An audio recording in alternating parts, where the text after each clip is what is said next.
On water, our position has remained clear, consistent, and unchanged. At the retreat, we reiterated that Malaysia has lost the right to review the price of water under the 1962 Water Agreement. Neither country can unilaterally change the terms of this agreement. The 1962 Water Agreement is enshrined in the 1965 Separation Agreement. It is therefore a fundamental founding document for Singapore.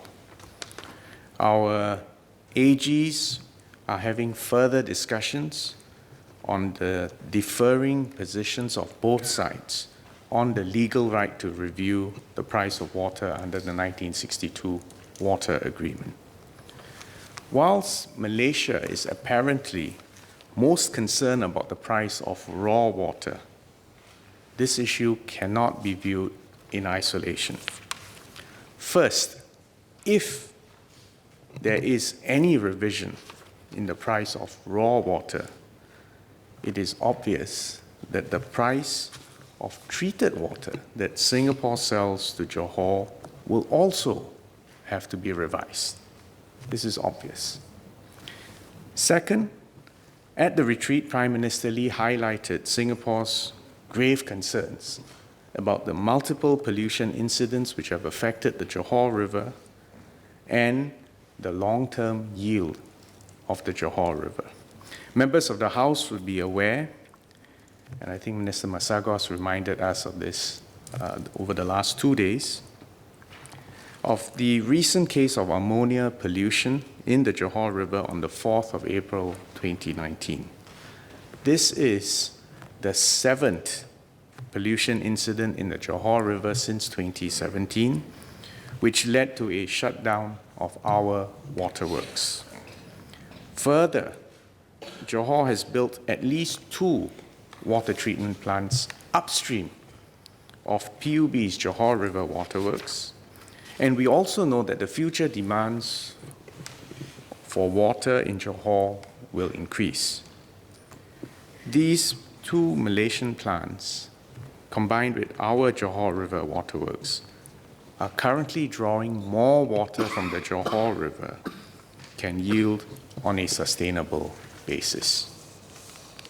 These issues, if not addressed, will compromise Singapore's right to abstract our full 250 million gallons per day entitlement of water under the 1962 Water Agreement.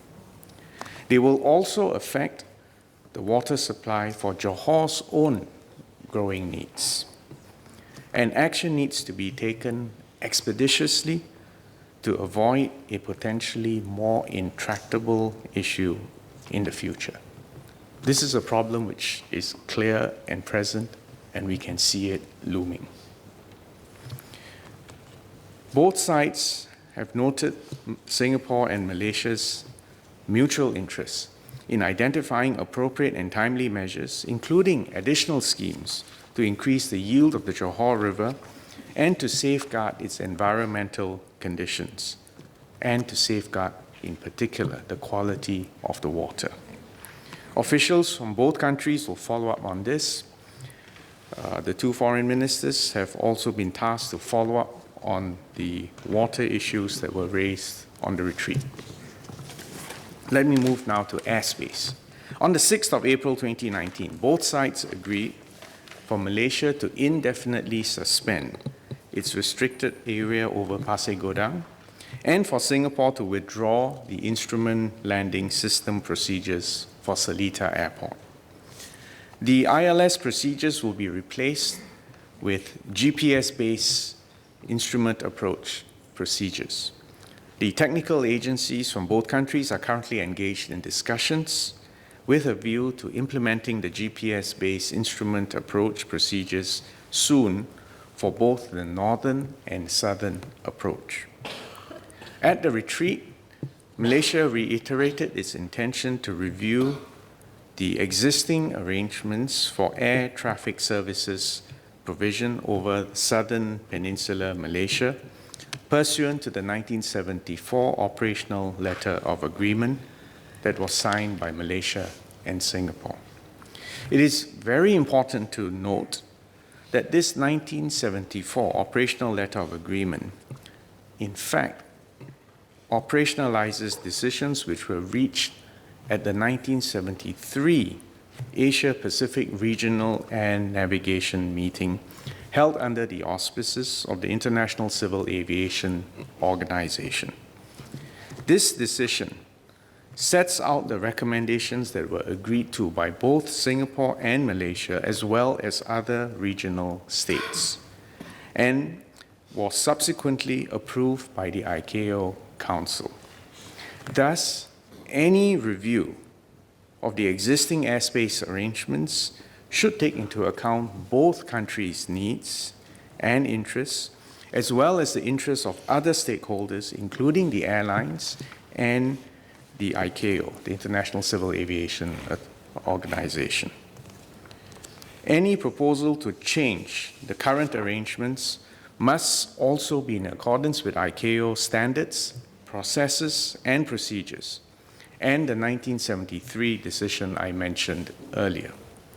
Our utmost priority must be to achieve the highest standards of safety and efficiency in civil aviation operations, given that the airspace arrangements in our region are very complex and will get only more complex in the future as our air traffic continues to grow.